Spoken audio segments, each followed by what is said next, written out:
नमस्कार students corner या YouTube चॅनलवर सर्वांचं हार्दिक स्वागत। MH BEd CET संदर्भात प्रॉपर कोचिंग आपल्या चॅनलवरती अगदी मोफतपणे दिलं जातं। तर आजच्या व्हिडिओमध्ये संपूर्ण परीक्षेच्या दृष्टीने महत्त्वाचे असणारे संगणकावर आधारित सामान्य ज्ञानामध्ये येणारे प्रश्न या संदर्भात आपण माहिती घेणार आहोत। साधारणतः आपण पुढील 2 लेक्चर साधारणतः आपण आत्ताचं हे लेक्चर आणि अजून एक लेक्चर अशा 2 लेक्चरमध्ये हा विभाग आपण संपवणार आहोत। चला तर वेळ न घालवता या व्हिडिओला सुरुवात करूया। प्रश्न पहिला, संगणकाचा मेंदू ब्रेन ऑफ कम्प्युटर कोणाला म्हणतात? याच्यामध्ये ऑप्शन क्रमांक अ मॉनिटर, त्यानंतर कीबोर्ड, CPU आणि ऑप्शन क्रमांक चौथा आहे त्याला माउस असे म्हणतात। तर या प्रश्नाचं अचूक उत्तर आहे की CPU। तर CPU चा लॉंग फॉर्म देखील तुम्हाला माहिती पाहिजे। Central processing unit. ज्याप्रमाणे मानवी शरीराचं नियंत्रण मेंदू करतो त्याप्रमाणे संगणकाची सर्व प्रक्रिया आणि नियंत्रण करण्याचं काम हे CPU करतो, म्हणून ऑप्शन क्रमांक क अचूक पर्याय आहे।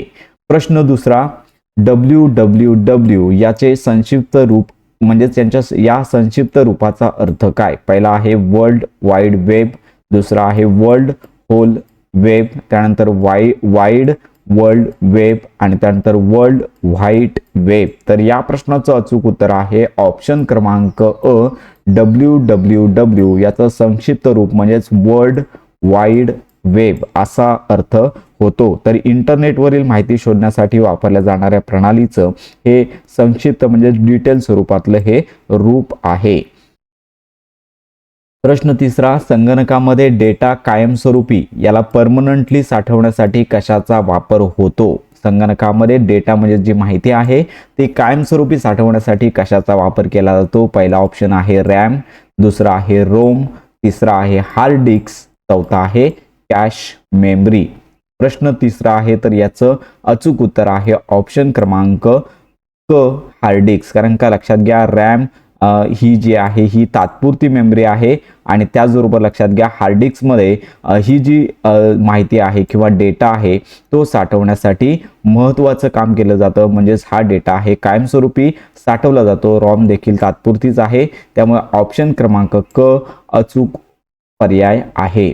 प्रश्न चौथा, खालीलपैकी कोणते इनपुट डिव्हाइस आहे? सगळ्यांना माहिती पाहिजे इनपुट डिव्हाइस याच्यामध्ये प्रिंटर, मॉनिटर, कीबोर्ड किंवा स्पीकर। तर लक्षात घ्या इनपुट म्हणजेच लक्षात घ्या कीबोर्ड।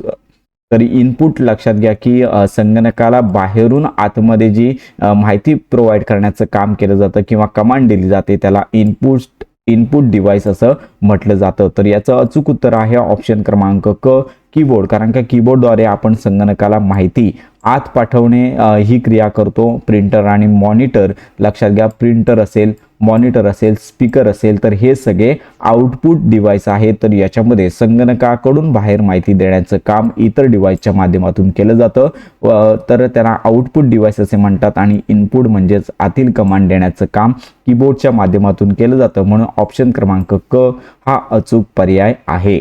पुढचा महत्त्वाचा प्रश्न, 1 किलोबाईट म्हणजेच 1 KB म्हणजे किती बाईट? सगळ्यांना माहिती पाहिजे, महत्त्वाचा प्रश्न आहे। याच्यामध्ये 1000 बाईट्स, 1024 बाईट आणि त्यानंतर 100 बाईट्स, त्यानंतर 1048 बाईट। तर सगळ्यांना माहिती पाहिजे। तर हा जो महत्त्वाचा प्रश्न आहे पाचवा, तर याचं अचूक उत्तर आहे की संगणकीय भाषेमध्ये 1 KB म्हणजे नेमकी किती बाईट्स होतात? तर याचा ऑप्शन आहे अचूक पर्याय आहे 1024 बाईट। त्याचप्रमाणे आपण दुसरा प्रश्न देखील पाहू शकतो की 1 MB आपण जो 1 MB डेटा म्हणतो तो किती MB डेटा असणार आहे? तर सगळ्यांना माहिती पाहिजे 1 MB म्हणजे लक्षात घ्या किती KB मध्ये डेटा असला पाहिजे, तो देखील 1024। लक्षात घ्या 1 MB बरोबर 1024 KB डेटा होतो, हे देखील महत्त्वाचं आहे। त्याच्यानंतर सगळ्यांना माहिती पाहिजे 1 GB आपण फोन डेटा म्हणतो की 1 GB म्हणजे किती MB स्टोरेज होतं? तर तुम्हाला माहिती पाहिजे 1 GB बरोबर 1024 MB एवढा डेटा आहे तो कॅल्क्युलेट केला जातो। तर ही महत्त्वाची बाब पाहिजे की 1 KB बरोबर 1024 बाईट्स, त्यानंतर 1 MB बरोबर 1024 KB त्याला म्हणतो आपण, आणि त्यानंतर 1 GB म्हणजे पाहू शकता की 1024 MB अशा प्रकारे डिटेल माहिती आपण देऊ शकतो. तर ही महत्त्वाची एककं तुम्हाला लक्षात ठेवायची आहेत. परीक्षेला कसाही प्रश्न या संदर्भात विचारला जाऊ शकतो. पुढचा प्रश्न आहे, ईमेल पाठवताना कोणत्या चिन्हाचा वापर पत्त्यामध्ये अनिवार्य असतो? उदाहरणार्थ gmail.com तर अशा प्रकारचा ईमेल ॲड्रेस असतो. तर कोणतं चिन्ह वापरलं जातं याच्यामध्ये? हॅश, डॉलर, त्यानंतर @ किंवा अँड. तर सगळ्यांना परिचयाचं आहे की ईमेल पाठवताना @gmail.com असतो. त्यामुळे लक्षात घ्या @ हा जो हे जे सिम्बॉल आहे ते जास्तीत जास्त म्हणजेच ऑलमोस्ट कंपल्सरी ईमेल पाठवतेवेळी ईमेलच्या पत्त्यामध्ये वापरलं जातं. म्हणून ऑप्शन क्रमांक क हा अचूक पर्याय आहे. प्रश्न 7वा, संगणकातील Ctrl+C ही शॉर्टकट की कशासाठी वापरली जाते? सगळ्यांना माहिती आहे, पेस्ट करणे, कट करणे, त्यानंतर कॉपी करणे, त्यानंतर सेव्ह करणे. सगळ्यांना माहिती आहे Ctrl+C ही जी शॉर्टकट की आहे ती कॉपी करण्यासाठी, कुठली फाईल असेल, फोल्डर असेल तर ते कॉपी करण्यासाठी Ctrl आणि C ही दोन बटणं दाबली जातात, याला शॉर्टकट की असे म्हणतात. त्यानंतर पेस्ट म्हणजेच Ctrl+V म्हणजेच पेस्ट करण्याचं काम केलं जातं. कट देखील तुम्ही Ctrl+X ने कट करू शकता आणि Ctrl+S च्या माध्यमातून सेव्ह देखील करू शकता. त्यामुळे Ctrl+C आहे, तर याचा अचूक ऑप्शन आहे ऑप्शन क्रमांक क. प्रश्न 8वा, इंटरनेटवर माहिती शोधण्यासाठी वापरल्या जाणाऱ्या सॉफ्टवेअरला काय म्हणतात? इंटरनेटवर जी माहिती शोधली जाते तर यासाठी जे सॉफ्टवेअर वापरलं जातं त्याला काय म्हणतात? याला operating system, search engine, antivirus, database. सगळ्यांना माहिती आहे की इंटरनेटवर जर माहिती शोधायची असेल तर आपल्याला सर्च इंजिनचा वापर करावा लागतो. याच्यामध्ये गुगल, बिंग यासारखे सॉफ्टवेअर इंटरनेटवरील अफाट माहिती आपल्याला हवी असेल ती माहिती सर्च इंजिनच्या माध्यमातून आपल्याला उपलब्ध होते. त्यामुळे ऑप्शन क्रमांक ब हा अचूक पर्याय आहे. प्रश्न 9वा, सगळ्यांना माहिती पाहिजे PDF. सगळ्या आपण डेली यूजमध्ये हे शब्द वापरतोय. PDF चे पूर्ण रूप काय? त्यामध्ये portable document format, personal data file, printed document file आणि चौथा ऑप्शन आहे पब्लिक डेटा फॉर्मॅट. तर PDF जे आहे तर याचं अचूक उत्तर आहे जो फॉर्मॅट आहे तर यासाठीचा ऑप्शन क्रमांक अ हा अचूक पर्याय आहे. तर PDFचा फुल फॉर्म आहे पोर्टेबल डॉक्युमेंट फॉर्मॅट. तर अशा प्रकारचा अर्थ इथे होत असतो. ही फाईल फॉर्मॅट जी अशी कोणत्याही उपकरणावरती, लक्षात घ्या की म्हणजे मोबाईल असेल, त्यानंतर PC असेल तर ही फाईल जर आपण पाठवली तर फाईलमध्ये बदल न होता दिसण्याचं काम, जशीच्या तशी दाखवण्याचं काम PDF फाईलच्या माध्यमातून केलं जातं. म्हणून अचूक पर्याय आहे ऑप्शन क्रमांक अ. प्रश्न 10वा, MS ऑफिसमध्ये सादरीकरण, त्याला आपण म्हणतो प्रेझेंटेशन, तयार करण्यासाठी काय वापरतात? प्रेझेंटेशन करण्यासाठी काय वापरतात? MS वर्ड वापरतो का? MS एक्सेल वापरतो का? त्याचबरोबर MS पॉवरपॉईंट, MS ॲक्सेस. मीटिंगमध्ये असेल, ऑफिस मीटिंग असेल तर या ठिकाणी किंवा एखाद्या प्रोजेक्ट संदर्भात काम करायचं असेल तर आपण प्रेझेंटेशन तयार करतो. तर MS ऑफिसमधील आपण ऑप्शन क्रमांक क पॉवरपॉईंट आहे तर या ठिकाणी आपण प्रेझेंटेशन बनवतो. तर प्रश्न 10व्याचं अचूक ऑप्शन आहे ऑप्शन क्रमांक क. कारण की याच्यामध्ये अनेक प्रकारच्या स्लाइड असतील, त्यानंतर तक्ते असतील, ग्राफ असतील, त्याचबरोबर सगळी माहिती आपण MS पॉवरपॉईंटच्या माध्यमातून दाखवतो. प्रश्न क्रमांक 11वा, संगणकाचा मुख्य सर्किट बोर्ड कोणता असतो? सगळ्यांना महत्त्वाचे प्रश्न आहेत, एकदा वाचून घ्या. संगणकाचा मुख्य सर्किट बोर्ड कोणता असतो? याला हार्ड ड्राईव्ह म्हणतात, मदरबोर्ड, साऊंड कार्ड किंवा ग्राफिक कार्ड. प्रश्न 11वा याचं अचूक उत्तर आहे ऑप्शन क्रमांक ब. तर हा संगणकाचा मुख्य सर्किट बोर्ड असतो ज्याला सर्व भाग, उदाहरणार्थ CPU असेल, रॅम असेल तर हे सर्व मदरबोर्डला जोडलेले असतात. म्हणून संगणकाचा मुख्य सर्किट बोर्ड मदरबोर्ड असं याला म्हटलं जातं. प्रश्न 12वा हा देखील महत्त्वाचा प्रश्न आहे. URL चा विस्तार काय आहे? म्हणजेच URL चा लॉंग फॉर्म काय आहे?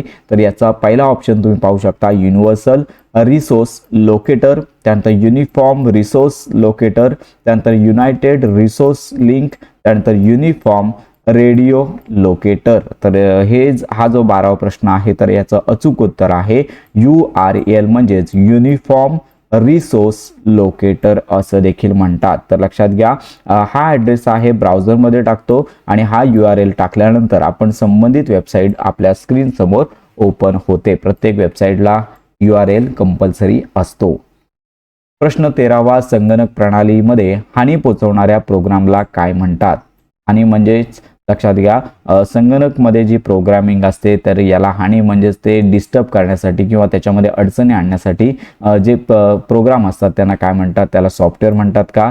दुसरा ऑप्शन आहे व्हायरस, तिसरा आहे ॲप्लिकेशन आणि चौथा आहे ब्राउझर. सगळ्यांना हा ऑप्शन परिचयाचा आहे, सगळ्यांना आन्सर आलंच असेल. तर ऑप्शन क्रमांक ब हा अचूक पर्याय आहे. तर हा असा एक प्रोग्राम असतो जो संगणकातील माहिती चोरण्यासाठी किंवा सिस्टीम खराब करण्यासाठी बनवलेला असतो. ऑप्शन क्रमांक ब हा अचूक पर्याय आहे.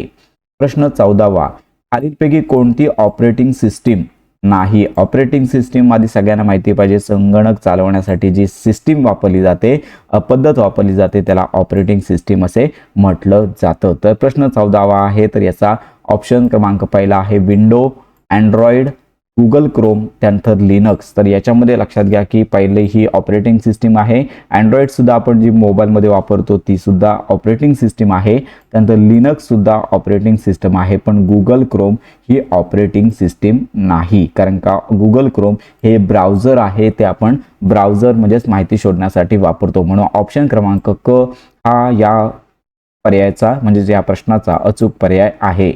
प्रश्न 15वा, जगात सर्वात जास्त वापरले जाणारे सर्च इंजिन कोणते? तुम्हाला माहितीच आहे, याहू पहिलं वापरलं जायचं, बिंग, त्यानंतर गुगल आणि बायडू. तर याच्यामध्ये ऑप्शन क्रमांक क हा अचूक पर्याय आहे, कारण का गुगल जो ब्राउझर आहे तर जगभरातील माहिती शोधण्यासाठी सर्वाधिक वापरलं जाणारं सर्च इंजिन म्हणजेच गुगल होय.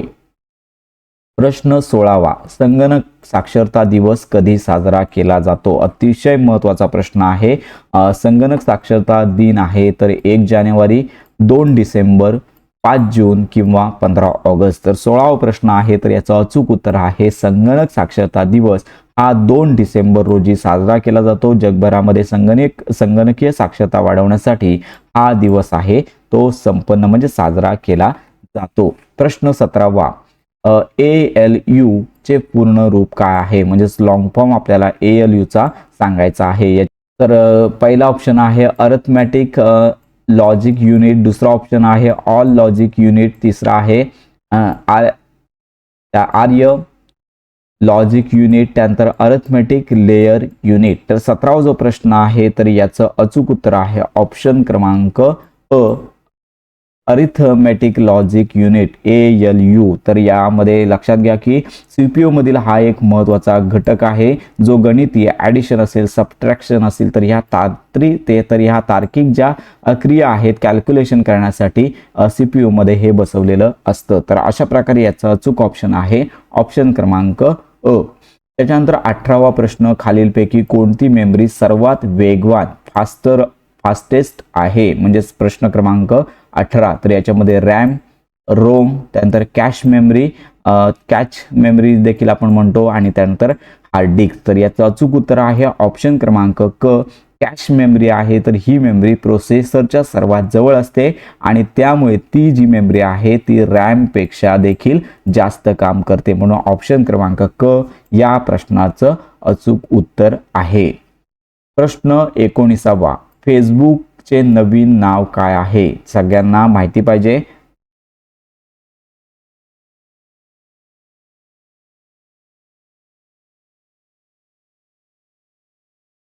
फेसबुकचे नवीन नाव काय आहे? सगळ्यांना माहिती पाहिजे. अल्फाबेट, मेटा, त्यानंतर एक्स, त्यानंतर ऑरा. तर लक्षात घ्या की फेसबुक ही कंपनी आहे तर हिने आपलं नाव बदलून मेटा देखील आता केलेलं आहे. तर महत्त्वाचा प्रश्न आहे 19वा, तर फेसबुक कंपनीने आपले मूळ नाव बदलून आता मेटा असे केलेले आहे. तर ही जी कंपनी आहे फेसबुकची तर तिचं नाव आहे मेटा. तुम्ही व्हॉट्सअप असेल तर या ठिकाणी देखील मेटा हा ऑप्शन पाहिला असेल. तर कंपनीचं नाव आहे, फेसबुकचं नाव बदललेलं नाही आहे आता, मेटाचं म्हणजे फेसबुकची कंपनी आहे तर त्या कंपनीचं नाव मेटा असे आहे. 20वा, संगणकामध्ये F5 ही की कशासाठी वापरली जाते? तर तुम्हाला फंक्शन की माहिती असतील तर याच्यामध्ये F5 या कीचं वापर कीचा वापर कशासाठी केला जातो? याच्यामध्ये ऑप्शन अ सेव्ह करणे, ऑप्शन बी रिफ्रेश करणे, ऑप्शन क बंद करणे आणि शेवटचा ऑप्शन आहे प्रिंट काढणे. तर F5 आहे तर हिचा वापर पेज रिफ्रेश करण्यासाठी केला जातो. तुम्ही माऊसच्या माध्यमातून देखील पेज रिफ्रेश करू शकता पण आणि F5 ही फंक्शन की वापरून देखील पेज रिफ्रेश करू शकता. तर अशा प्रकारे ऑप्शन क्रमांक ब हा अचूक पर्याय आहे. प्रश्न 21वा, भारताचा पहिला सुपर कॉम्प्युटर कोणता? परम, 8000, सिद्धार्थ, आदित्य, प्रत्युष. तर सगळ्यांना आपण यापूर्वीच हा प्रश्न पाहिलेला आहे. तर जे विजय भाटकर यांचे हे जे होते यांच्या नेतृत्वाखाली भारताने पहिला सुपर कॉम्प्युटर विकसित केला तर याचं नाव आहे ऑप्शन क्रमांक अ परम 8000. प्रश्न 22वा, महत्त्वाचा प्रश्न, वायफायचं डिटेल स्वरूप तुम्हाला काय आहे ते ओळखायचं आहे. त्यामध्ये वायरलेस फिडेलिटी, त्यानंतर वायर्ड फिडेलिटी, त्यानंतर वायरलेस फील्ड, त्यानंतर वायरलेस फायबर. तर सगळ्यांना वायफायचा लॉंग फॉर्म माहीत असणं गरजेचं आहे. प्रश्न 22वा याचं अचूक उत्तर आहे ऑप्शन क्रमांक अ वायरलेस फिडेलिटी. तर यामध्ये विना वायर इंटरनेट जोडणीसाठी वापरलं जाणारं तंत्रज्ञान हे वायफाय आहे. प्रश्न 23वा, खालीलपैकी कोणता सोशल मीडिया प्लॅटफॉर्म नोकरी शोधण्यासाठी प्रसिद्ध आहे? नोकरी शोधायची आहे याच्यामध्ये इंस्टाग्राम, फेसबुक, लिंक्डइन, त्यानंतर व्हॉट्सॲप.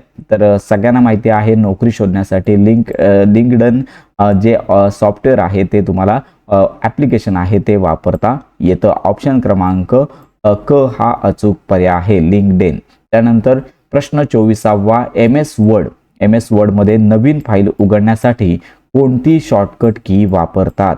प्रश्न पहिला, Ctrl+S, Ctrl+New, Ctrl+O, Ctrl+P. प्रश्न क्रमांक 24वा, तर याच्यामध्ये नवीन फाईल MS वर्डमध्ये उघडण्यासाठी Ctrl+New हा आयकॉन वापरला जातो. ही की वापरली जाते जेणेकरून नवीन फाईल आपल्यासमोर कोरी फाईल आहे, ब्लँक डॉक्युमेंट आपल्यासमोर ओपन होतं. तर याच्यानंतर प्रश्न 25वा, IT चे पूर्ण रूप काय आहे? सगळ्यांना माहिती पाहिजे. ITचा long form information technology, Indian technology, internal technology. Option क्रमांक ड इंटेलिजन्स टेक्नॉलॉजी. तर IT याचा लॉंग फॉर्म आहे इन्फॉर्मेशन टेक्नॉलॉजी. माहितीचे संकलन, साठवणूक आणि त्याचा वापर करण्याच्या तंत्रज्ञानाला IT इन्फॉर्मेशन टेक्नॉलॉजी असं म्हटलं जातं. प्रश्न 26वा, खालीलपैकी कोणता ब्राउझर नाही? यामध्ये ऑपेरा, सगळ्यांना माहिती आहे ऑपेरा, मिनी ऑपेरा हे ब्राउझर आहे. मोझिला फायरफॉक्स हे देखील ब्राउझर आहे. विंडोज एक्सप्लोर सगळ्यांना माहिती आहे की प्रश्न क्रमांक 26वा, विंडोज एक्सप्लोर हे ब्राउझर नाही आहे. सफारी हे देखील ब्राउझर आहे. तर प्रश्न क्रमांक 26वा, विंडोज एक्सप्लोर हे फाईल मॅनेजर आहे. तर हे ब्राउझर नाही आहे आणि ब्राउझर म्हणून आपण ऑपेरा, सफारी किंवा मोझिला हे इतर आपण वापरतो. म्हणून ब्राउझर नसल्यामुळे ऑप्शन क्रमांक क हा अचूक पर्याय आहे. 27वा, HTTPS मध्ये एसचा अर्थ काय आहे? याच्यामध्ये सिंपल, त्यानंतर सिक्युअर, त्यानंतर सर्व्हर, त्यानंतर स्टोरेज. प्रश्न 27वा याचा अचूक पर्याय आहे ऑप्शन क्रमांक ब सिक्युअर. याचा अर्थ असा आहे कारण का ती वेबसाईट सुरक्षित आहे का ही माहिती आपल्याला इथे मिळते, खात्री होते. म्हणून हा एस हा प्रत्येक वेबसाईटच्या ठिकाणी तुम्हाला पाहायला मिळणार आहे. जर येस नसेल, HTTPS मध्ये येस नसेल तर ती साईट सिक्युअर नाही असा अर्थ आपल्याला पाहायला मिळतोय. त्यामुळे वेबसाईट ज्यावेळी तुम्ही ओपन करता त्यावेळी तुम्ही त्याचं जी लिंक आहे त्या ठिकाणी तुम्ही हे आयकॉन पाहू शकता. म्हणून याचा अर्थ आहे सिक्युअर. ऑप्शन क्रमांक ब अचूक पर्याय आहे. प्रश्न 28वा, बायनरी भाषा सगळ्यांना माहिती आहे की संगणकाची जी समजण्याची भाषा आहे त्याला बायनरी लँग्वेज असे म्हणतात. तर याच्यामध्ये कोणते दोन अंक असतात? एक फक्त 0 आणि 1, त्यानंतर 5 आणि 10, 1 आणि 9. तर संगणकाचं काम करण्याचं जी प्रोसेस आहे ती बायनरी लँग्वेजमध्ये होते. संगणकाला केवळ 2च अंक कळतात आणि याच्या भाषेमध्ये संगणक काम करत असतो. तर हे 2 अंक आहेत. 28वा प्रश्न आहे, तर याचं अचूक उत्तर आहे 0 आणि 1. आणि संगणकाला फक्त 0 आणि 1 ही भाषा समजते आणि याच भाषेतून संगणक काम करत असतं आणि म्हणून यालाच बायनरी नंबर लँग्वेजमध्ये 0 आणि 1 यालाच बायनरी लँग्वेज असे म्हणतात. ऑप्शन क्रमांक ब दुसरा जो आहे तो करेक्ट आहे. प्रश्न क्रमांक 29वा, गुगल क्रोम काय आहे? यामध्ये search engine, web browser, operating system, social media. सगळ्यांना माहिती आहे की गुगल क्रोम जे आहे ते वेब ब्राउझर आहे, कारण का ब्राउझरच्या माध्यमातून तुम्ही माहिती सर्च देखील करू शकता, फाईल डाउनलोड देखील करू शकता. म्हणून ऑप्शन क्रमांक ब हा अचूक पर्याय आहे. प्रश्न 30वा, संगणकातून डिलीट केलेली फाईल कुठे साठवली जाते?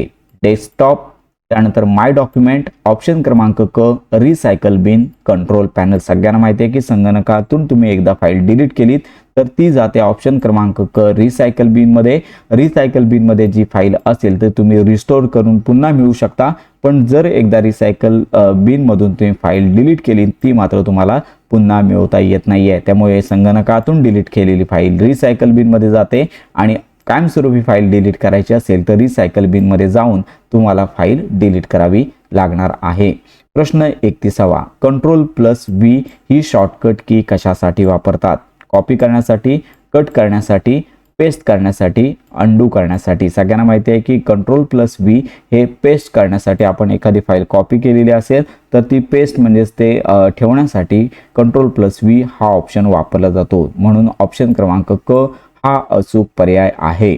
प्रश्न 32वा, संगणकाचे जनक, फादर ऑफ कम्प्युटर कोणाला म्हणतात? एक Bill Gates, Charles Babbage, Steve Jobs, Alan Turing. सगळ्यांना माहिती आहे की संगणकाचे जनक, फादर ऑफ कम्प्युटर, तर ऑप्शन क्रमांक ब चार्ल्स बॅबेज यांना म्हटलं जातं. त्यांनी पहिल्या यांत्रिक संगणकाची संकल्पना मांडली आणि म्हणून त्यांना संगणकाचे जनक, निर्माता देखील म्हटलं जातं. प्रश्न 33वा, इंटरनेटवरून एखादी फाईल आपल्याला संगणकात घेण्याच्या क्रियेला काय म्हणतात? इंटरनेटवरून आपल्याला एखादी फाईल आपल्या कम्प्युटरमध्ये घ्यायची असेल त्याला काय म्हणतात? अपलोडिंग म्हणतात का, ब्राउझिंग म्हणतात का, डाउनलोडिंग म्हणतात का, फॉरवर्डिंग? अपलोड म्हणजे एखादी फाईल संगणकातून वेबसाईटवरती देणे याला अपलोड म्हणतात. ब्राउझिंग म्हणजेच वेबसाईट पाहणे. त्यानंतर डाउनलोडिंग म्हणजेच लक्षात घ्या इंटरनेटवरून एखादी फाईल डाउनलोड म्हणजे आपल्याकडे घेण्याचं काम केलं जातं. ऑप्शन क्रमांक क हा बरोबर आहे. फॉरवर्ड म्हणजेच एखादी माहिती दुसऱ्याला पाठवण्याचं काम केलं जातं, याला फॉरवर्डिंग असे म्हणतात. म्हणून ऑप्शन क्रमांक क डाउनलोड, एखादी फाईल संगणकात घेण्याच्या क्रियेला डाउनलोड असे म्हणतात. उदाहरणार्थ फाईल असेल, गाणी असतील, फोटो असतील, तुम्ही सर्व काही या ऑप्शनच्या माध्यमातून घेऊ शकता. प्रश्न 34वा, संगणकामधील सर्वात लहान डेटा साठवण्याचे एकक युनिट कोणते? याच्यामध्ये बाईट, बीट, निबल, किलोबाईट. तर सगळ्यांना माहिती पाहिजे. प्रश्न क्रमांक 34, तर याचं अचूक उत्तर आहे की संगणकामध्ये लहान डेटा साठवण्याचं एकक ऑप्शन क्रमांक ब बाईट आहे ते बरोबर आहे. तर याच्यामध्ये संगणकातील डेटा मोजण्याचे सर्वात लहान एकक म्हणजे बीट 0 आणि 1 आहे आणि 8 बिट्सचा मिळून लक्षात घ्या 8 बिट्सचा मिळून एक बाईट तयार होतो. सगळ्यांना हा प्रश्न देखील माहिती पाहिजे की 8 बिटचा मिळून 1 बाईट तयार होतो. जसं आपण केबी पाहिलं, जीबी पाहिलं, एमबी पाहिलं, त्याप्रमाणे हा बिटचा फरक तुम्हाला माहिती असला पाहिजे. प्रश्न 35वा, Ctrl+X ही शॉर्टकट की कशासाठी वापरली जाते? कॉपी करण्यासाठी, पेस्ट करण्यासाठी, कट करण्यासाठी, सिलेक्ट ऑल सगळं सिलेक्ट करण्यासाठी. तर प्रश्न क्रमांक 35वा जो आहे तर याचा ऑप्शन आहे अचूक पर्याय आहे कट करण्यासाठी. एखादी फाईल एका ठिकाणाहून दुसऱ्या ठिकाणी नेण्यासाठी कट हा ऑप्शन वापरला जातो आणि याच्यामुळे लक्षात घ्या की एखादा मजकूर मूळ ठिकाणाहून काढून दुसरीकडे नेण्यासाठी Ctrl+X चा वापर हा केला जातो. वर्ड, एक्सेलमध्ये याचा वापर होतो. ऑप्शन क्रमांक क हा अचूक पर्याय आहे. प्रश्न क्रमांक 36, MS एक्सेल मधील उभ्या रकान्यांना, व्हर्टिकल जे कॉलम असतात उभ्या असतात त्यांना काय म्हणतात? रोज, म्हणतात का, सेल्स म्हणतात का, कॉलम्स म्हणतात की चार्ट्स म्हणतात. तर प्रश्न 36वा याचं अचूक उत्तर आहे की एक्सेलमध्ये जे उभे रकाने असतात तर त्यांना कॉलम असे म्हटले जातं. तर अशा प्रकारे आडव्या ज्या असतात त्या रोज असतात. तर हे तुम्हाला माहिती पाहिजे.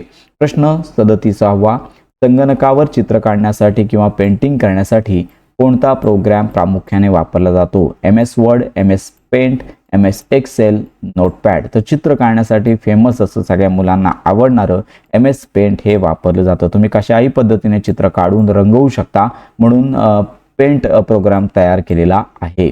प्रश्न 38, लॅपटॉपमध्ये माऊसच्या ऐवजी बोटाने कर्सर हलवण्यासाठी कशाचा वापर केला जातो? Keyboard, touchpad, scanner, joystick. सगळ्यांना माहिती आहे की लॅपटॉपमध्ये टचपॅडचा वापर केला जातो, ज्याच्या माध्यमातून तुम्ही माऊस कर्सरद्वारे संगणकामध्ये तुम्ही कमांड देऊ शकता. प्रश्न 39, वेबपेज बनवण्यासाठी कोणत्या भाषेचा वापर केला जातो? वेबपेज तुमच्या समोर जे असणारं पेज असतं त्याला वेबपेज म्हटलं जातं. HTML, बेसिक, PASCAL, त्यानंतर COBOL. तर अशा प्रकारे तर याच्यामध्ये वेबपेज बनवण्यासाठी HTML लँग्वेजचा वापर केला जातो, कारण की ही भाषा वेबपेजेस रचना तयार करण्यासाठी वापरली जाते. म्हणून ऑप्शन क्रमांक अ हा अचूक पर्याय आहे. आता शेवटचा प्रश्न आपण पाहूया. संगणकामध्ये गाणी ऐकण्यासाठी किंवा व्हिडिओ पाहण्यासाठी खालीलपैकी कोणते सॉफ्टवेअर वापरले जाते? अँटीव्हायरस तर नाहीच, मीडिया प्लेअर बरोबर आहे, ऑपरेटिंग सिस्टीम नाही आहे, ब्राउझर पण वापरलं जातं, पण लक्षात घ्या ब्राउझिंग करण्यासाठी त्यातील फाईल पाहण्यासाठी मीडिया प्लेअरचाच आधार घेतला जातो. म्हणून ऑप्शन क्रमांक ब हा अचूक पर्याय आहे. तर विद्यार्थी मित्र हो, अशा प्रकारे BEd CET संदर्भात संगणकावरील महत्त्वाच्या प्रश्नांचा पहिला भाग आपण पाहिला. याचबरोबर दुसरा भाग देखील आपण लवकरच देत आहोत. तर माहिती आवडल्यास आपल्या चॅनलला लाईक, सबस्क्राईब आणि हाईप नक्की करा. भेटूया पुन्हा एका नव्या व्हिडिओमध्ये.